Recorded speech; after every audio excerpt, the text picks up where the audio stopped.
Bienvenidos, mi nombre es Bernardo Vargas y les agradezco mucho me acompañen en un programa más de éxitos en manufactura.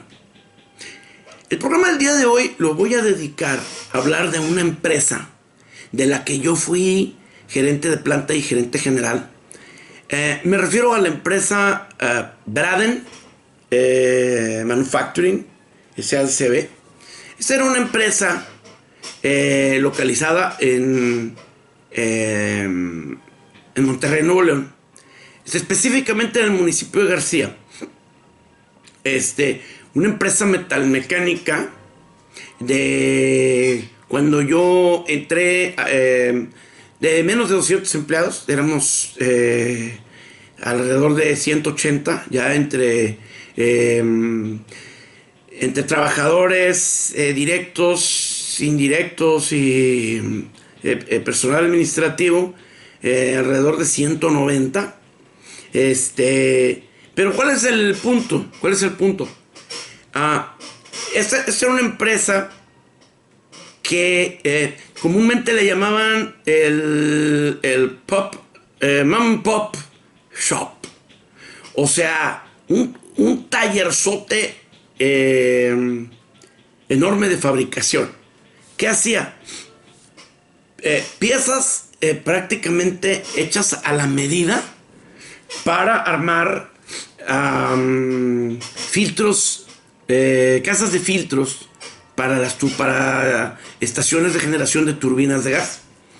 Estas son piezas muy grandes. O sea, imagínense que un proyecto pues viene dividido por secciones, lo que le llaman la chimenea, que es el exhaust, la admisión, que sería el inlet, y son pues entre 12 y 16 piezas, pero estas son piezas que miden entre, digamos, la más pequeña de largo 6 metros a unos 12 metros de largo, por unos 5 metros de alto, por unos 5 metros de ancho, ¿verdad? Son básicamente ductos en forma cuadrada, pero todos estos ductos están aislados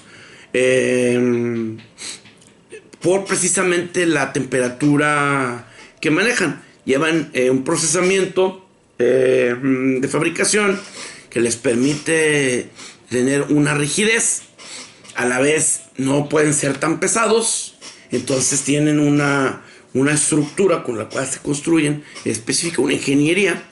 Y también pues llevan un aislamiento para evitar la deformación por el calor principalmente.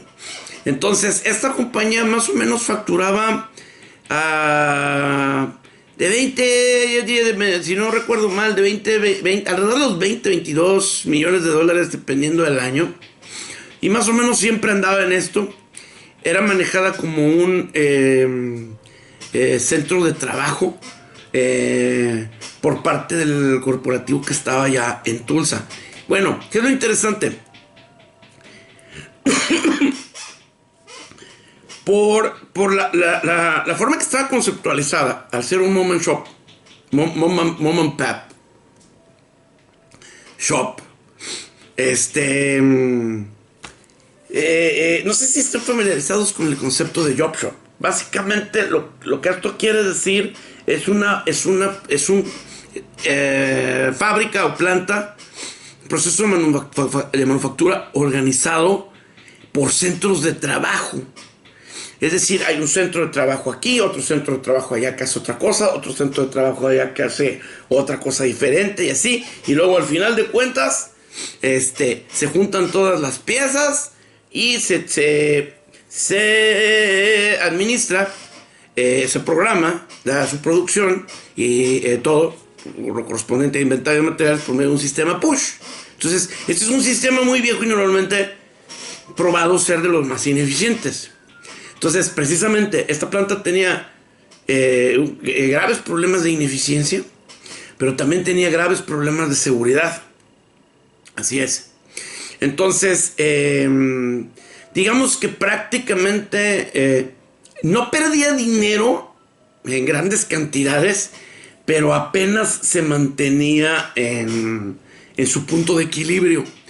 cuál era precisamente la preocupación de los inversionistas? Pues que ese tipo de negocio establecido en Estados Unidos, establecido en Europa o el mismo Medio Oriente o Europa del Este, que era donde ellos tenían otras operaciones, aparte de la de Monterrey, hacía dinero. Entonces, y un doble dígito de margen. Entonces,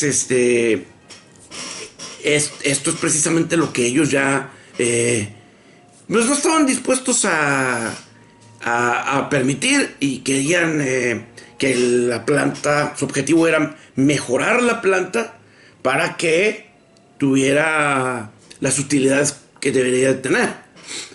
Entonces, en la siguiente parte del programa, aquí mismo no se tienen que ir, no la voy a publicar días después, ahora mismo a continuación, en la siguiente parte del programa, voy a mostrarles una presentación donde explico qué fue exactamente lo que hicimos. Miren, la verdad, el concepto es muy sencillo. Lo que yo les quiero comunicar hoy es, en un negocio se tiene que ver de forma, tienen que ver de forma integral todas las variables para lograr la variable final, que es a lo que yo le llamo que suene la caja registradora.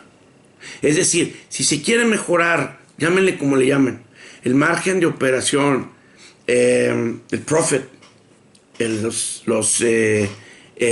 EBIT que le llaman en Earnings Before Income Taxes, las utilidades, se tienen que trabajar todas las variables porque todas están entrelazadas. Y cuando una falla, muy frecuentemente esa falla continua de ese métrico, esa falta de control de ese métrico, impide que algún otro métrico también se cumpla, y esto al final de cuentas perjudica las variables principales de la operación, que son las que nos llevan a conseguir las utilidades que queremos. Bueno, entonces a continuación les muestro esta presentación. Continuando, voy a usar esta presentación de PowerPoint para presentarles los pasos que seguimos para lograr una mejora sustancial de la planta de Monterrey de Braden. Bueno, primero que nada empezamos con la seguridad patrimonial. Esta era una planta que estaba en un lugar, digamos, muy susceptible a ser víctima de asaltos, y así fue. Era una planta que ya tradicionalmente la asaltaban cada 3 meses. Entonces estaba en unas condiciones muy deplorables su seguridad. ¿Por qué? Pues porque desde la barda perimetral no tenía cámaras, la iluminación funcionaba al 20%, estoy hablando de la iluminación del predio, de toda la propiedad, quiero decir. Y también, por ejemplo, el control de ingreso del personal. No se hacían las investigaciones de forma completa o no se hacían del todo. Entonces, definitivamente existía personal laborando que no era personal que cumpliera con, digamos, los requisitos correctos. Es decir, que se tenían personas que podían estar asociadas con delincuentes. Entonces, pues esto todavía pues agravaba muchísimo más la situación. Después teníamos también un problema de accidentabilidad. Para empezar, no se llevaba la medición de OSHA. Entonces empezamos con el establecimiento de lo que le llaman un Safety EHS Playbook. Así lo manejaban en General Electric, el cual es una colección de herramientas. Tiene cerca de 20 capítulos. Cada empresa tiene lo suyo, ¿no? Entonces, cada uno se dedica a una especialidad, ¿no? Entonces, por ejemplo, un capítulo puede ser medir OSHA, otro puede ser equipo de protección personal, otro es emisiones al ambiente, equipo de antiincendio, etcétera. Entonces, son los rubros principales, seguridad de las maquinarias, etcétera. Son los rubros principales. Bueno, empezamos implementando esto, después entrenando a la gente y incorporándolo a su reporte de producción diario, junto con lo que vendría siendo orden y limpieza, que ahorita lo voy a mencionar, y su reporte de producción, que tampoco llevaba un reporte de producción diario. Después teníamos una alta rotación. La alta rotación estaba causada en parte por la seguridad, pero también en parte por el ambiente organizacional. Entonces, no se tenía un ambiente seguro en cuanto a patrimonial, ni seguro de forma industrial, ni se le ofrecía un buen servicio de comedor, limpieza en los baños estaban en unas condiciones deplorables, y también en lo que correspondía a entrenamiento y certificación, no se llevaban a cabo los programas de forma adecuada. Se llevaban a cabo los programas solamente para cumplir con el requisito, cuando los clientes o la certificación de AWS se los pedía, ¿no? Entonces todo eso lo tomamos prácticamente desde cero y lo volvimos a implementar, y como les comentaba, junto con el programa de 5S, pues era, pues por ponerles el panorama, pero pues yo pienso que se lo imaginan, todo por sin ningún lado, materiales perdidos, la herramienta también se extraviaba cada rato, no estaba en su lugar, etcétera. Entonces lo que hicimos fue establecer 5S, cosas tan sencillas como empezar por los 3S, lo que sirve de lo que no sirve, un lugar para cada cosa en su lugar, y así, paso a paso nos fuimos, pero todo metiéndolo dentro del checklist diario y el reporte de producción de las personas. Después hicimos un cambio organizacional, que cambiamos al gerente de producción, pusimos un gerente de ingeniería de manufactura nueva, y también establecimos la gerencia de materiales, junto con la figura de un master planner que tuviera el control de la planeación, porque tampoco esto existía.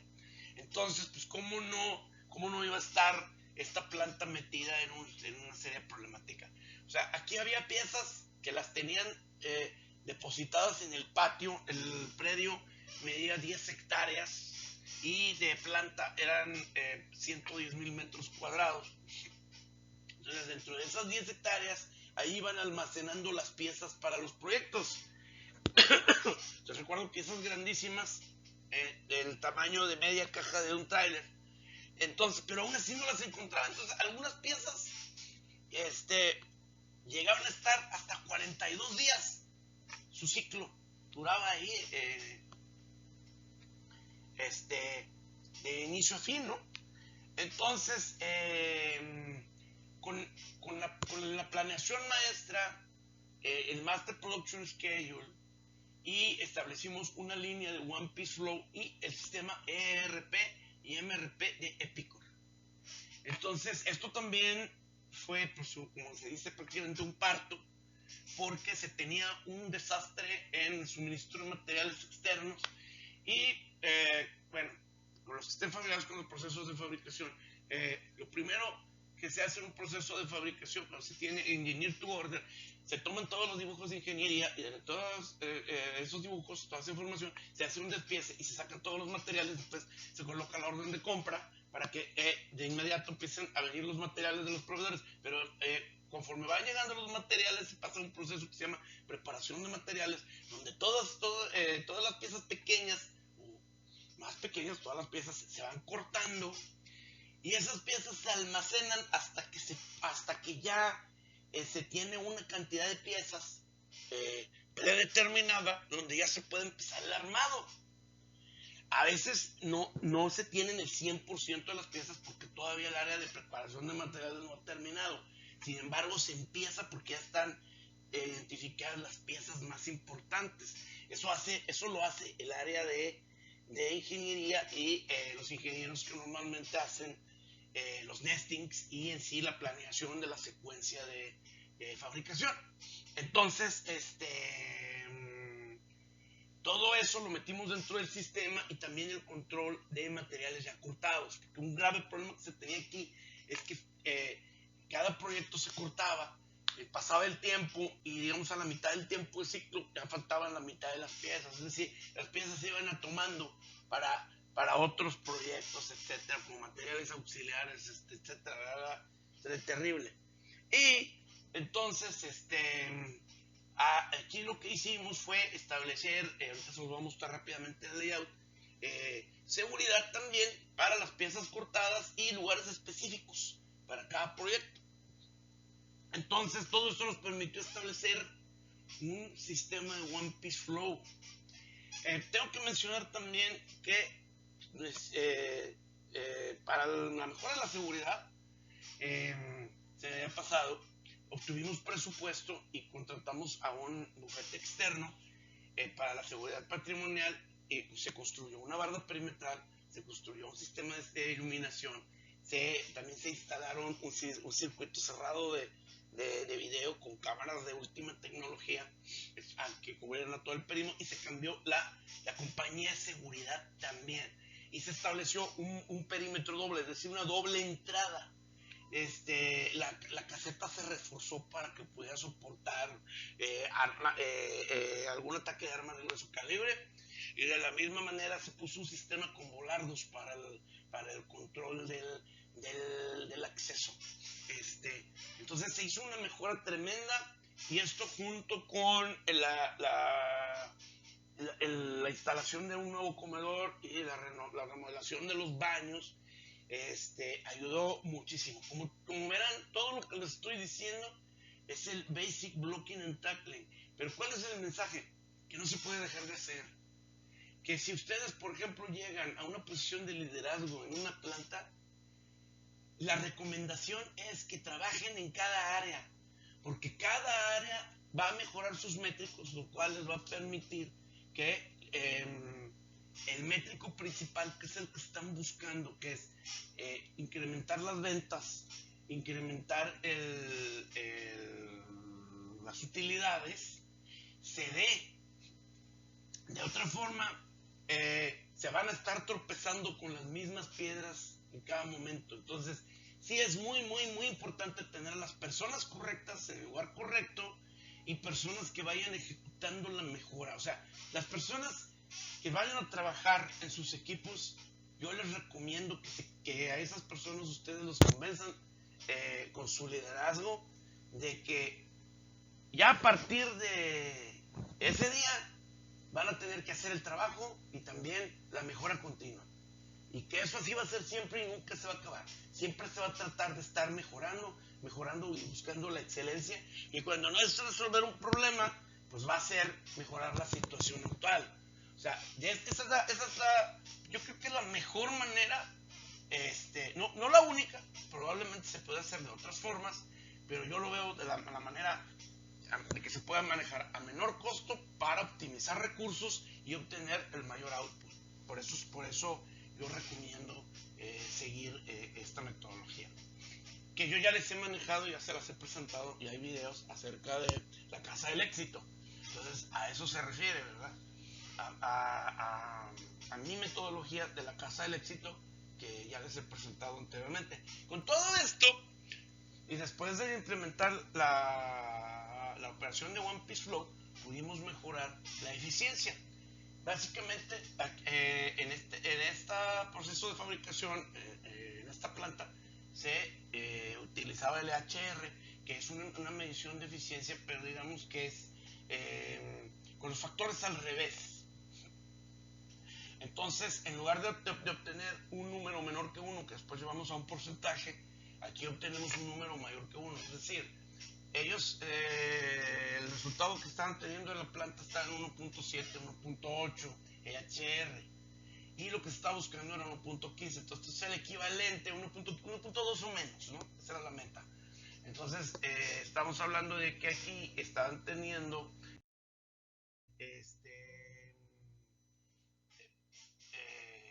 1.8. Entonces, ahora les voy a presentar lo que viene siendo el One Piece Flow. Entonces, como pueden ver, en la planta se estaba dividida en procesos.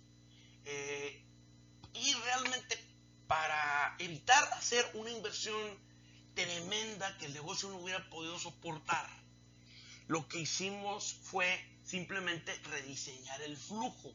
Entonces, las áreas, el área 11 es el área de preparación de materiales, las áreas 12, 13, 14 y eran áreas de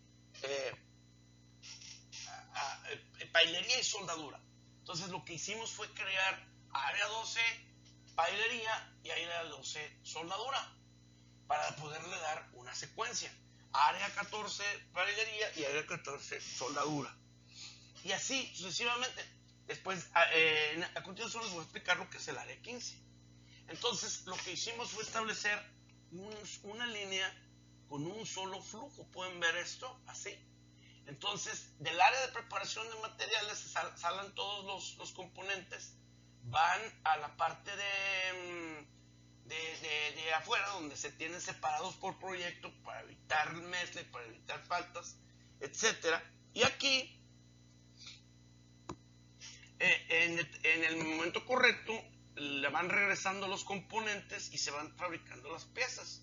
Entonces, todas las piezas, y recuerden que son piezas muy grandes, por medio del sistema de grúas, se colocan en un sistema de plataformas y montadas en rieles. Estos son rieles de ferrocarril que podían soportar el peso de varias toneladas de las piezas enormes, ¿verdad? Entonces, de aquí, esto fue una parte de que ya después de las mejoras que habíamos obtenido, nos autorizaron para incrementar la capacidad de salida, reduciendo el ciclo de pailería, soldadura, una línea continua.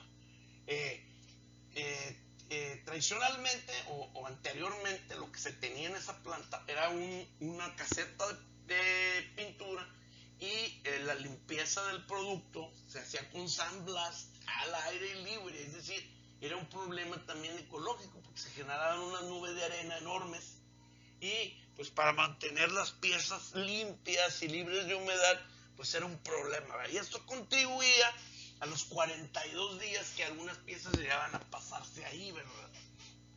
Entonces, al momento de ya establecer la línea de flujo, ninguna pieza salía.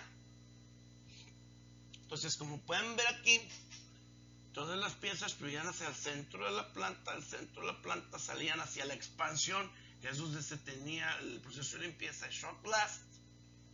Pintura 1, se aplicaba básicamente un primer y después una pintura. Entonces, los procesos de pintura, pintura 1, pintura 2. Y aquí, en este punto, el primer paso se daba una rotación a la pieza aquí y ya pasaba a la parte de pintura. Más adelante lo vamos a ver en otro slide, ¿sí? Pero como pueden ver, ya es un proceso de una sola pieza. Es decir, las piezas, conforme van saliendo de las áreas de pailería y soldadura, que se terminan esos procesos, toman un orden, ¿sí? Aquí puede ser una pieza X para un proyecto Y, esta es una pieza A para un proyecto Z, una pieza C para un proyecto Y, así podríamos manejar hasta 3 proyectos en paralelo dentro de la planta. No manejábamos más para no incrementar la complejidad. Ajá. Entonces, con esto que implementamos, redujimos de 40 y tantos días que se tenían las piezas allá afuera, más o menos estamos hablando de 30 días promedio, bajamos a 20 días, de 35, lo bajamos a 20 días su proceso completo, es decir, no su tiempo de ciclo, sino su tiempo de inicio hasta terminación de la pieza.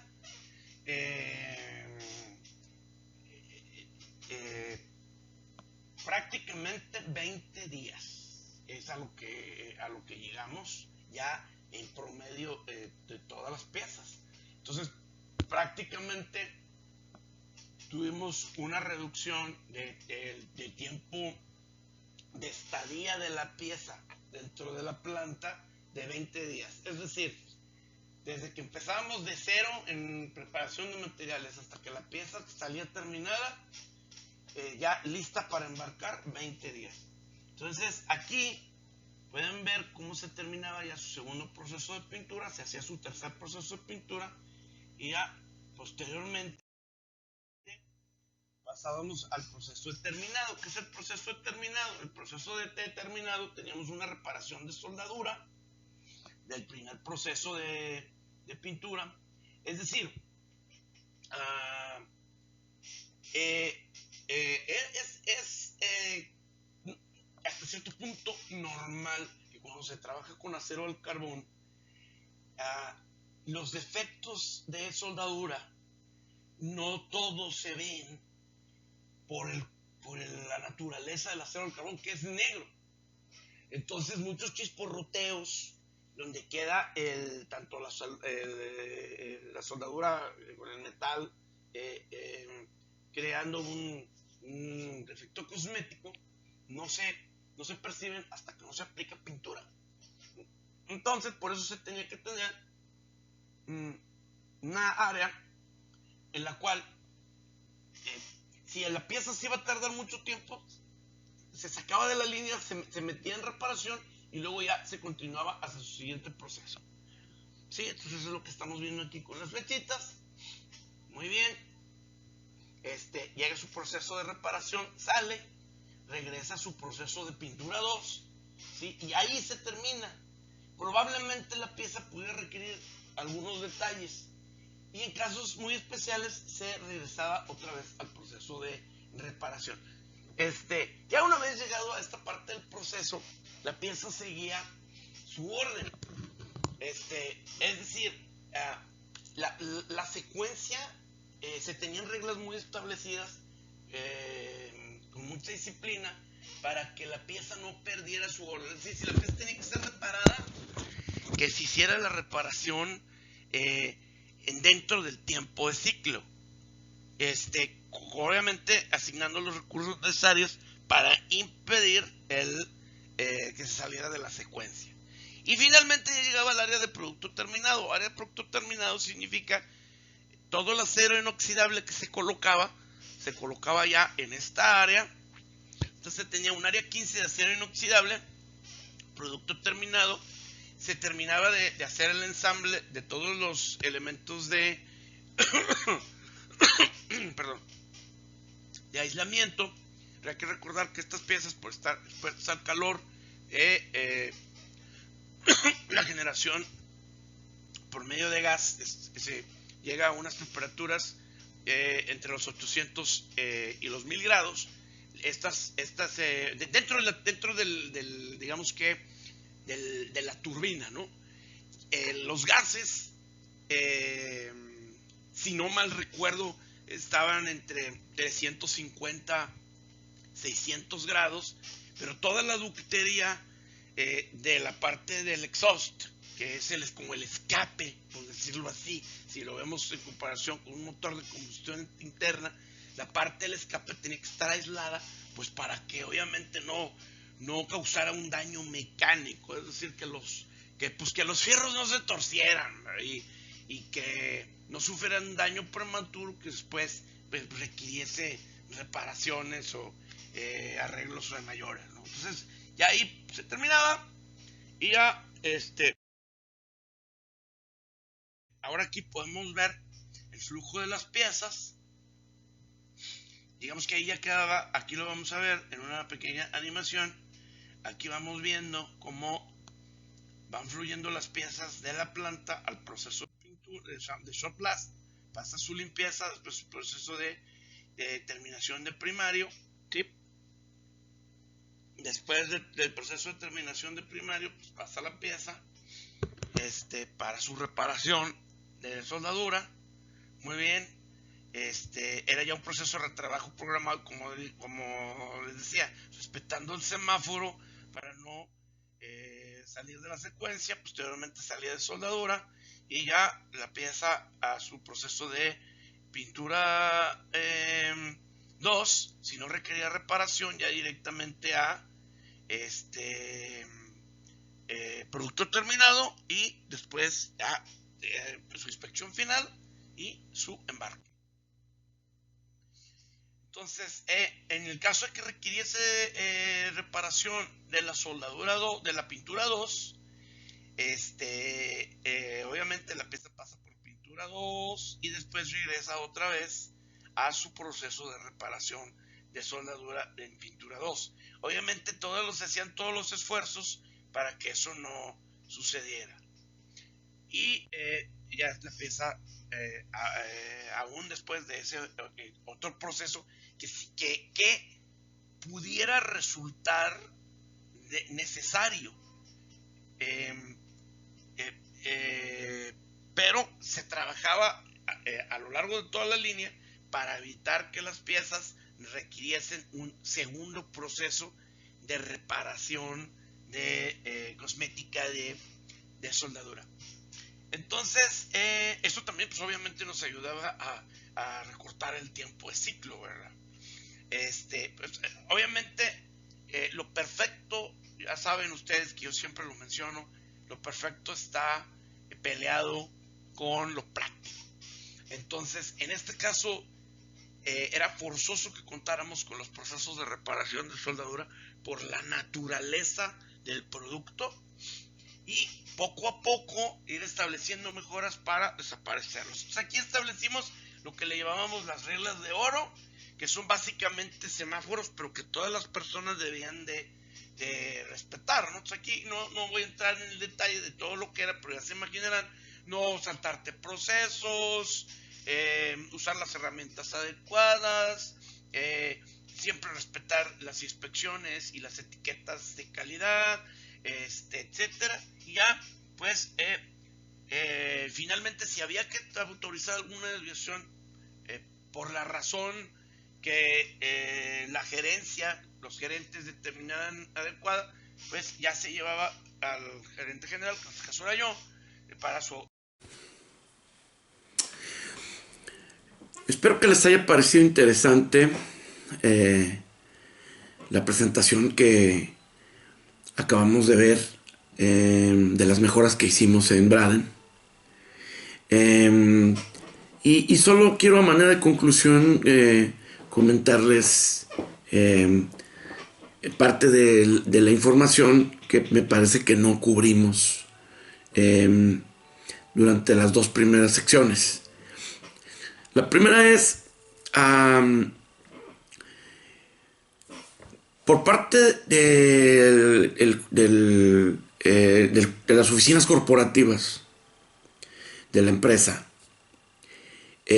A través de los años, bueno, permítanme platicarles que esta planta de Braden inició como una empresa que pertenecía a Cemex. Esta compañía, porque era una compañía completa, no solamente una planta de fabricación. Esta compañía se llamaba FAMAPE, y lo que significa las siglas es Fabricantes de Maquinaria Pesada. Entonces hay precisamente una planta tan grande, imagínense, con grúas de 25 toneladas y la altura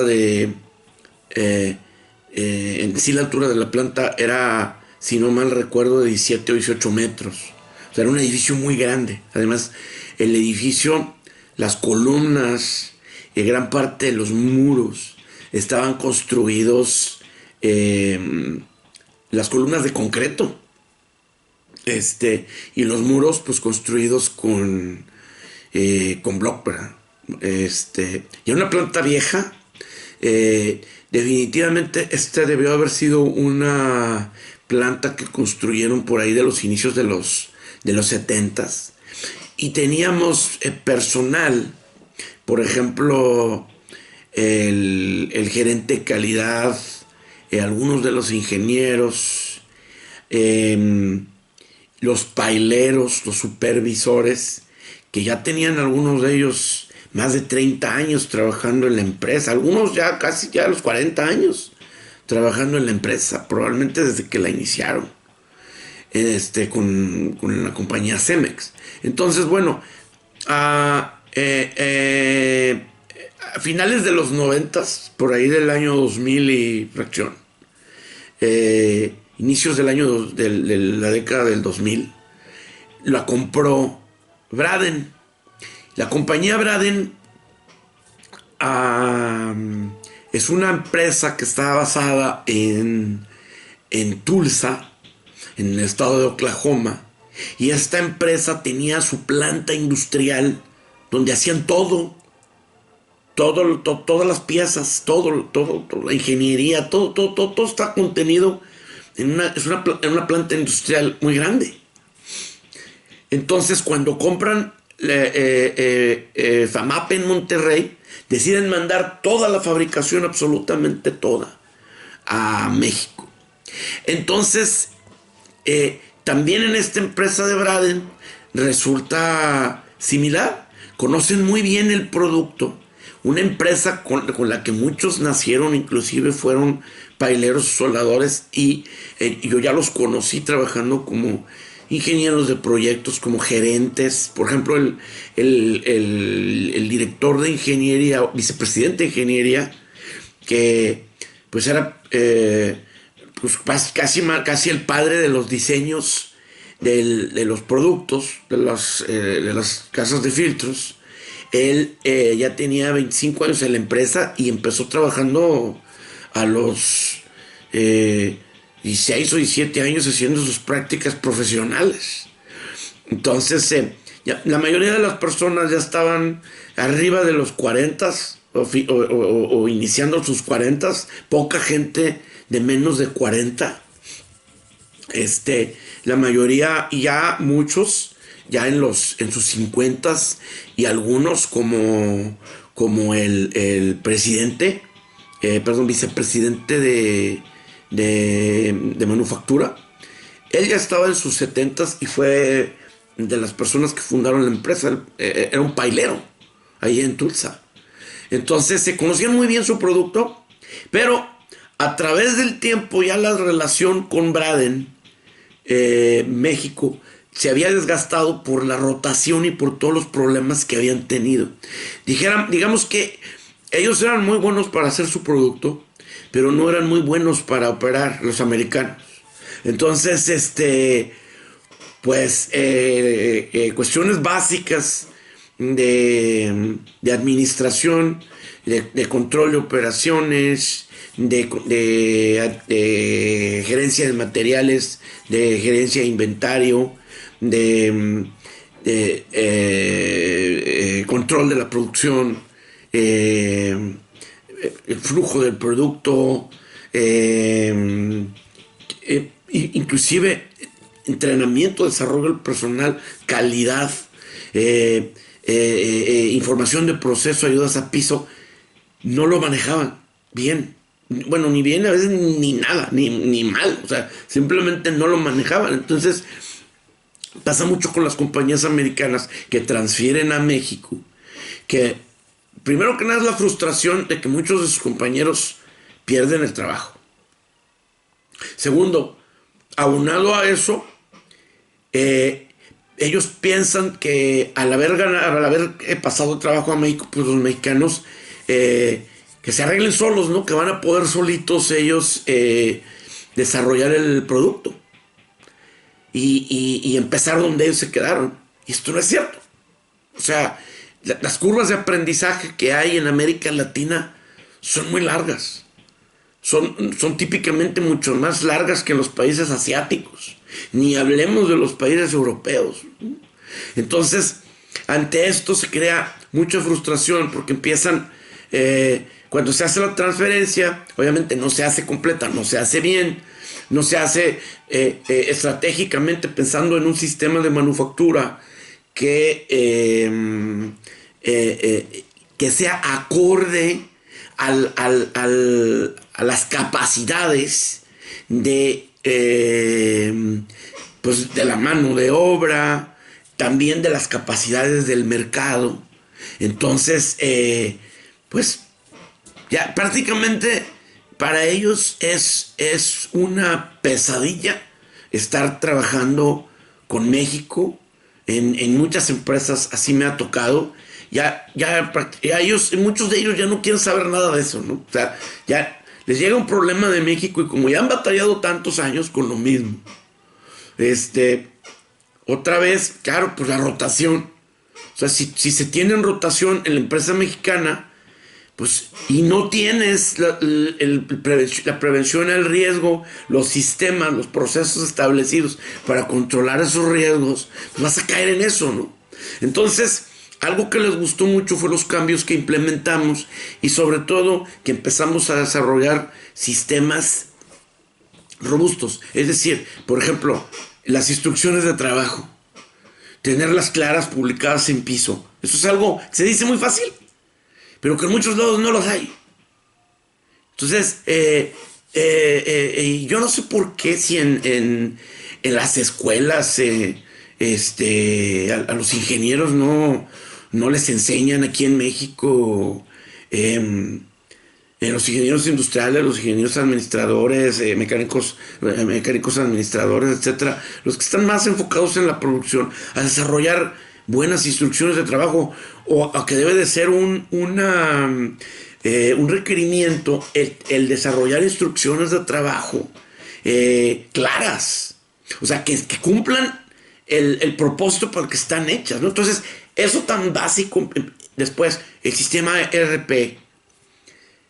Usar un sistema ERP, usar un sistema MRP, tener un planeador maestro, que el planeador maestro pase a los programas de trabajo, por lo menos de forma semanal, a piso, que la persona de control, hay una persona de control de producción que esté dando seguimiento a la ejecución de los trabajos en piso. Todo eso no estaba. Eso por el lado de producción. Bueno, tener hojas de control de proceso para los ajustes técnicos. Entonces, una vez que nosotros hicimos los cambios en seguridad e implementamos los procedimientos de seguridad patrimonial. Yo tengo que decir seguridad patrimonial porque en México seguridad industrial con seguridad patrimonial se confunde. ¿Por qué digo en México? Porque en español solamente tenemos seguridad, pero en Estados Unidos ellos tienen security, que es seguridad patrimonial, y safety, que es seguridad industrial. Entonces, cuando nosotros hicimos los cambios también en safety, que implementamos el GE Playbook de seguridad industrial, también, aunque prácticamente yo me lo traje de General Electric y lo transformé a la estructura de Braden y pues prácticamente eran los mismos apartados, todo muy parecido, obviamente hecho para Braden, ¿no? Entonces eso les gustó mucho Los cambios que hicimos con la gente, tanto a nivel administrativo, que encontramos gente afuera, la gente que necesitamos de afuera, que desarrollamos a la gente de adentro, le dimos confianza, la gente de adentro nos empezó a responder, empezó a bajar la rotación, nos dieron dinero. O sea, primero nos dieron dinero para lo de seguridad patrimonial, eso era sí o sí. Porque sin seguridad patrimonial yo les dije, esta empresa no va a llegar a ningún lado. Les van a seguir robando y van a seguir robándoles máquinas de soldar. Las máquinas de soldar nuevecitas, carísimas, se las robaban cada 3 meses. Le van a seguir robando equipo, les van a seguir robando materiales y la gente no va a confiar en la empresa. Va a estar un tiempo y se va a ir. Pues, claro, porque no veo una administración comprometida. Entonces, al ver eso, después nos dieron presupuesto para comprar máquinas de soldar, nos dieron presupuesto para renovar las máquinas y nos dieron el presupuesto para expandir la planta. Ahí nos dieron $2 millones y construimos 1,200 metros cuadrados más para hacer la expansión que les mostré, donde se incluyeron ahí adentro la línea de pintura, desde el shot blast y las 2 casetas de pintura, para que todo quedara en línea. Es decir, desde que nace el proceso en preparación de materiales, los siguientes, digamos, grandes procesos son pailería, soldadura, y después, ya que la pieza está creada, ahora sí se forma en una fila. Entonces, eso fue esencial. Una vez que logramos eso, nosotros subimos la eficiencia, que era lo que yo trataba de decir. Subimos la eficiencia arriba del 73, 74%, llegábamos a veces hasta el 80%, y es cuando nosotros bajábamos el EHR a 1.18, 1.15, 1.2, más o menos es el equivalente en eficiencia. Eso nos permitió duplicar la capacidad de salida. Además de las mejoras que hicimos por ejemplo, tenemos la cortadora láser. Entonces cambiamos la tecnología de la cortadora láser para que fuera más rápida, una cortadora con un láser también más potente para que pudiera cortar los espesores de acero que se estaban cortando mucho más rápido. También una parte para poder cortar acero inoxidable. ¿Y qué vino con eso cuando incrementamos la capacidad? Como les dije, estaban vendiendo alrededor de 20-25 millones de dólares al año. Ahí nos ganamos al cliente Siemens. Siemens apenas había experimentado con algunos proyectos de Braden, pero no le gustaba mucho la calidad de Braden a Siemens. No, vaya, eran muy exigentes en su calidad. Dedicaban bastante tiempo a la calidad cosmética de los productos, lo cual General Electric eran mucho más enfocados en el desempeño, y en cambio Siemens, aparte del desempeño, exigía calidad cosmética.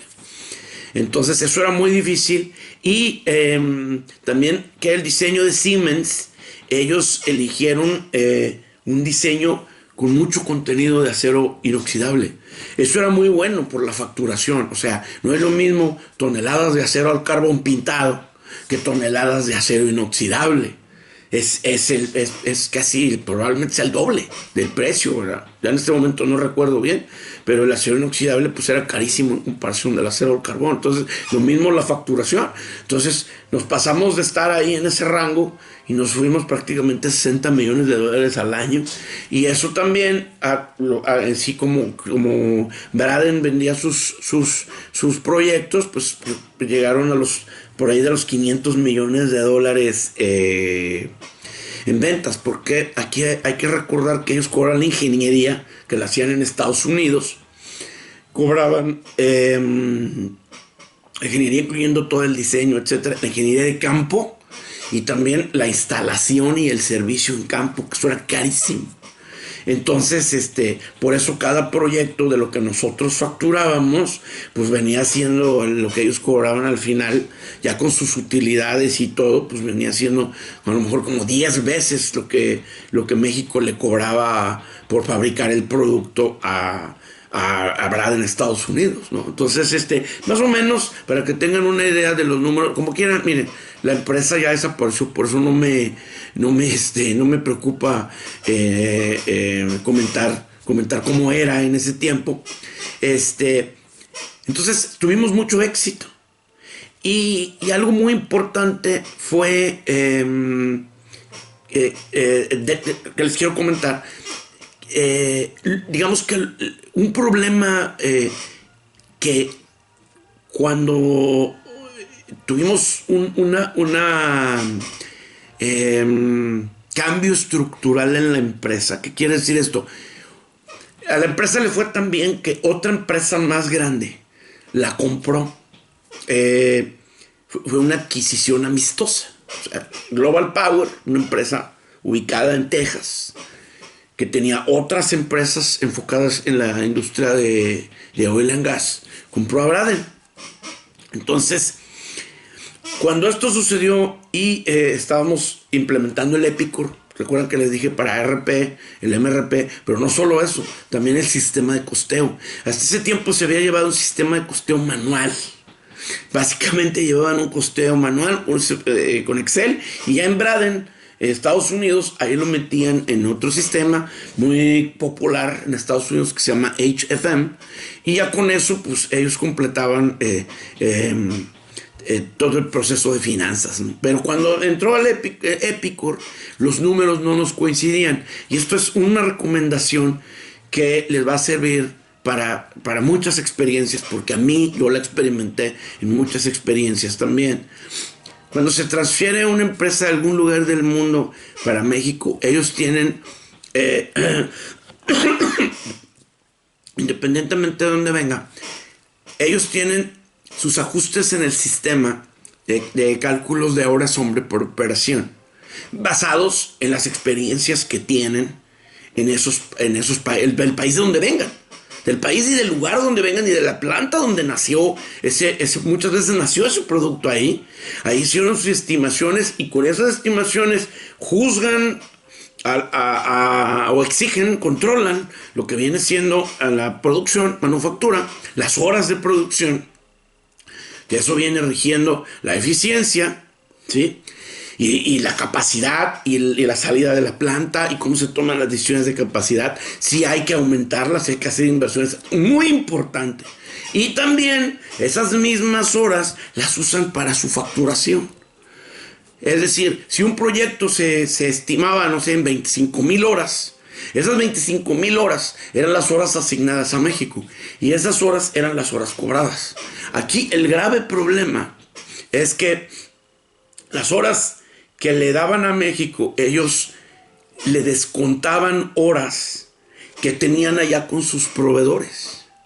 Sin embargo, porque ellos pensaban, no, nada más les vamos a dar las horas de los procesos que hacíamos aquí en la planta. Sin embargo, lo que sucedió a través de la historia es que como en México no había proveedores, muchas de las operaciones, si no es que casi todas, se reincorporaron a México. Entonces, mientras fue un proceso, mientras fuera una planta pequeña que no le ponían mucha atención y que les daba lo que les tenía que dar, y el negocio ellos lo llevaban de la mano ahí con General Electric, porque muchos de los que estaban en Braden eran ex General Electric, pues no había problema, no había exigencia. O sea, ellos vendían lo que tenían que vender, hacían la utilidad que pues el negocio les daba y ya. Pero cuando viene entra Siemens, viene el crecimiento, viene la inversión en México, y nos dan los $2 millones y crecemos, y todo parece va a pedir de boca, porque iba a pedir de boca realmente, entonces viene la diferencia de las horas. Ese detalle es muy importante. Entonces lo que hicimos en México fue demostrarles que esas horas estaban incluidas dentro del proceso. O sea, que esas horas que no nos daban era necesario que nos las dieran, y entonces entonces de esa forma nosotros podríamos demostrar que la eficiencia había mejorado. Entonces ahí viene un problema que muchas veces es político. Es decir, al haber hecho el cambio, ellos, es decir, las administraciones que desconocen técnicamente o que no quieren entrar en el conocimiento técnico de cómo se emplean las horas, cómo se deducen, cómo se calculan, etcétera, simplemente exigen desde un punto de vista únicamente financiero, exigen que la planta cumpla las horas, independientemente de cómo lo tenga que hacer. Entonces esto es completamente arbitrario, pero sucede. Entonces es parte también un poco, yo creo que tiene que ver con el resentimiento de que el negocio se haya transferido a otro país, ¿no? Existe una, pues se podría llamar una falta de apertura, una cerrazón. Entonces hay que luchar contra eso.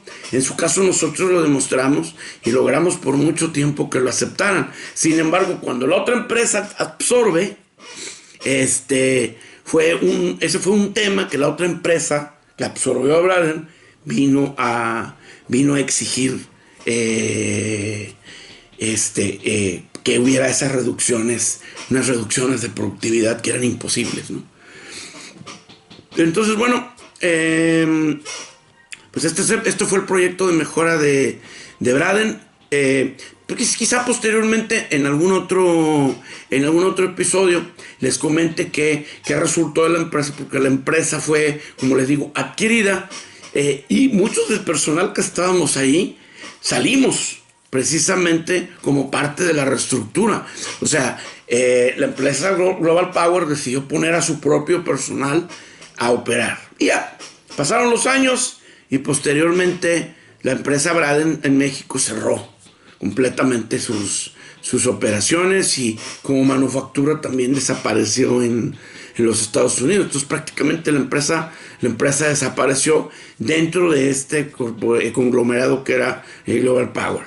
Bueno, ya posteriormente en otro episodio quizá haya oportunidad de que les platique un poco más de eso.